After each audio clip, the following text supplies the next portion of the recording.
The Portland Trail Blazers are above 500 for the first time since January of 2023 as they moved to 3-2 after beating the Utah Jazz. And although this is the first time the Blazers have had more wins than losses in quite some time, the win last night had some people pulling their hair out as the Portland Trail Blazers led by 22 points with 9 minutes remaining, 21 points with around 7 minutes remaining, and you can see the final score down there. They managed to hold on and win by 2 points after almost having a miraculous fourth quarter collapse. Jrue Holiday hit 4 clutch free throws down the stretch as the Blazers played the game of fouling while being up 3 and forcing the opposing team to shoot 2 free throws. This strategy ended up working. The Blazers ended up clawing out a win. The Blazers were super hot in the first half, making 14 threes. They cooled off a bit in the second half, especially in the fourth quarter. They struggled on the glass against a big Utah Jazz team. And while the Jazz are the projected last place team in the West, they're 2-2, and the 2 games they've lost is by 1 and 2 points respectively. So this was maybe a little tougher matchup than we all assumed. The Blazers continued to force turnovers at the highest rate in the league. Utah turned over the ball 22 times, and this was a game of runs, and I think a lot of Blazer games are going to be like that this season due to both their ability to go cold shooting the 3-ball as well as their ability to force turnovers in spurts and go on massive runs that way. And here's the box score. This game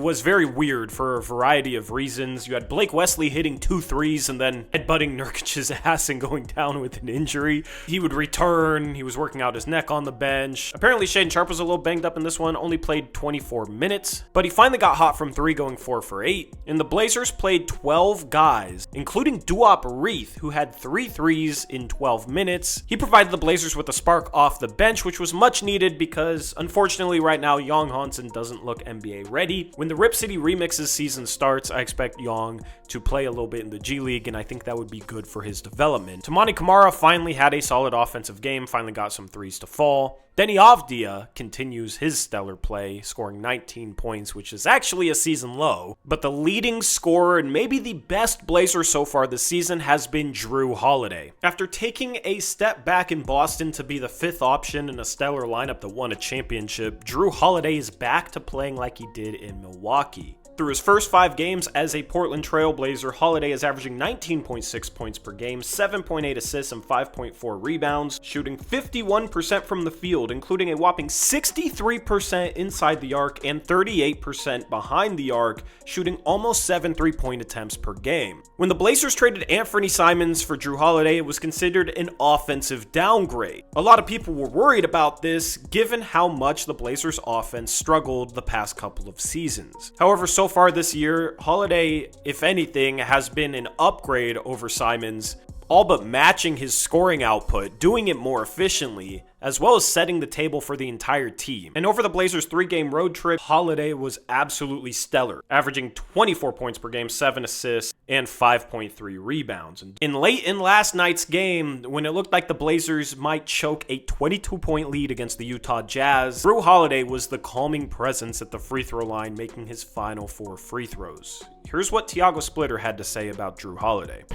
And just the veteran leadership from Jrue, just so clutch down the stretch. I mean, does he bring a calming presence in situations like that for everyone? Yes, that's what I told after the game to the guys. Like, Jrue, great job just leading the guys out there, doing the right play, shooting the free throws, the whole thing. So, it's great to have a guy like him in the locker room and on the court. For a young Blazer team that's already going through drama this year with the arrest of head coach Chauncey Billups, Jrue Holiday has been a very important veteran presence both in the locker room and on the floor. Having somebody that's won multiple championships and played at the highest of stages is nice to have when he's sent to the free throw line to stave off an epic collapse, and those free throws were probably no pressure to him at all. He's played in the most pressure-packed of situations, something a lot of players on this Blazers roster have not experienced. If there were other Portland Trail Blazers at the free throw line last night instead of Jrue Holiday, I don't want to know how that game might have went.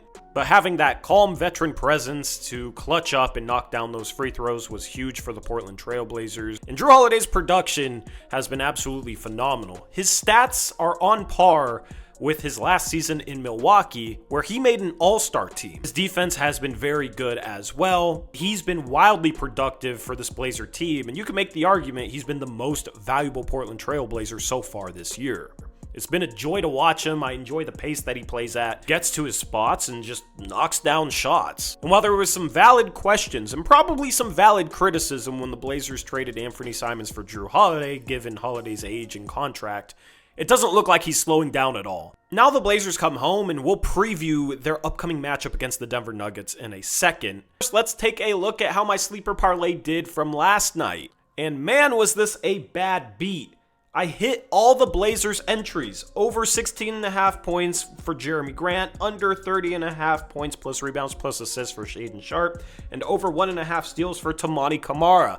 Those were all pretty easy picks that I was confident in. I did not hit the one for the Utah Jazz. I had under 7.5 assists for Keontae George, and he had 8. Now I got over 10-1 odds on this parlay, so being that close was a good thing. And we're going to try and bounce back with today's parlay. Let me know if you think this has a better chance at hitting. And if you want to get in on the action with Sleeper, use promo code Uprise. You'll get a free $20 entry, no deposit required. And then if you do deposit money, you'll get a 100% match up to $100. Now let's go around the NBA. Here was the scores from last night. The Celtics beat the Cavs 125-105. The Rockets moved to 2-2 after beating the Raptors. The Magic have been one of the most disappointing teams in the NBA this season, falling to 1-4 after they lose by 19 to the Detroit Pistons. The Hawks beat the Nets 117-112, but Trae Young went down with a knee sprain. Hopefully he's all right. The Kings are looking disastrous right now, and the Bulls are 4-0.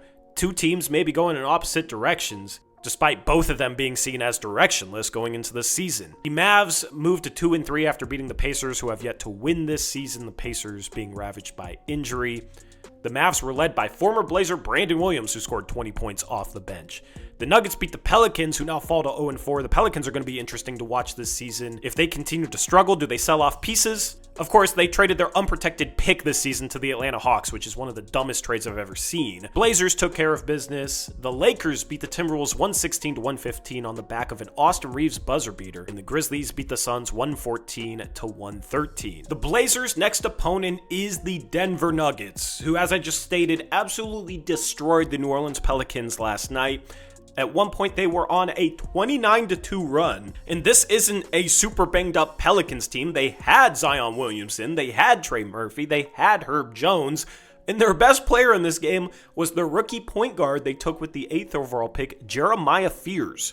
The Nuggets did a great job of slowing down Murphy, Zion, Herb Jones. This was an absolute cakewalk for them. This is also an NBA Cup game, so for those of you who care about that, this is the most important game of the season so far as the Blazers try and work through the group of death in the NBA Cup. Just look at the teams in this group. This is completely ridiculous. But hopefully the Blazers have a chance at making the Final 8 for the in-season tournament. That would be pretty cool to see for this young team. The Nuggets are going to be a challenge, though. They're 3-1 on the season. Their only loss came in an overtime game, their first game of the season against the Golden State Warriors. Of course, you got to find a way to slow down Nikola Jokic. So far, the season stars have absolutely destroyed the Portland Trail Blazers. I was hoping that wouldn't be the case last game, but Lauri Markkanen still found a way to score 32 points. I have not been particularly impressed with the Blazers' half-court defense when they're not forcing turnovers. I think they've been back-cut a little bit too much. And this is a veteran Denver Nuggets team that I don't think is going to make some of the silly turnovers that the Utah Jazz made or the Los Angeles Lakers made, considering the Lakers didn't have Luka or LeBron. So can the Blazers actually have a good defensive outing if they're not forcing 20-plus turnovers per game against the Nuggets? We'll have to see. Of course, Jamal Murray is a Blazer killer. We've seen that in years past. Now have Cam Johnson there instead of Michael Porter Jr. And Denver's just a deeper team now as they brought in Bruce Brown, Tim Hardaway Jr., and Jonas Valanciunas this offseason. A lot of people view Denver as the best threat in the West to the Oklahoma City Thunder. I like that Portland, fresh off a 2-game winning streak, being above 500 for the first time in almost 3 years, have a true challenge in front of them on Halloween night tomorrow. Let me know what you think of this matchup down in the comment section below. What are the keys for the Portland Trail Blazers to get a win and move to 4-2 on the season? Hopefully this will be a fun, close, competitive matchup, or a Blazers blowout. I'd take that too. Now, since it is Thursday, to end this episode, we have a Throwback Thursday clip from this day in Blazers Uprise history. I want to start doing this a lot more, just playing a random quick throwback clip from whatever day it is, maybe 3, 4, 5, 6 years ago. We've been doing this for a while, so I hope you enjoy this one. Brian Scalabrine says, Stephen Curry heads to the locker room with what appears to be a left hand injury and doesn't shoot his free throws. Mark Stein. Wow. Okay. That's the type of team I could see pulling a Spurs from 1997. Yeah, or like this. Of course, the year that Stephen Curry gets hurt is the year they're gonna suck anyway. The year they already don't have Klay Thompson, they tank, somehow find the #1 pick. Then they draft James Wiseman, who's like the next Anthony Davis. Then Klay Thompson is back next year, and they have like the next Anthony Davis is their starting center with Draymond and Klay and Steph Curry, and then they're the best team in the West again. Anyway, that's a wrap for this episode. I know you guys have been enjoying these videos, and I greatly appreciate the support. So hit that like button. If you're not subscribed, make sure you do so as well. We're going to drop these videos on every off day, or at least we're going to try. And with that being said, I'm out of here. I'll catch you in the post-game show tomorrow night. Until then, as always, peace out.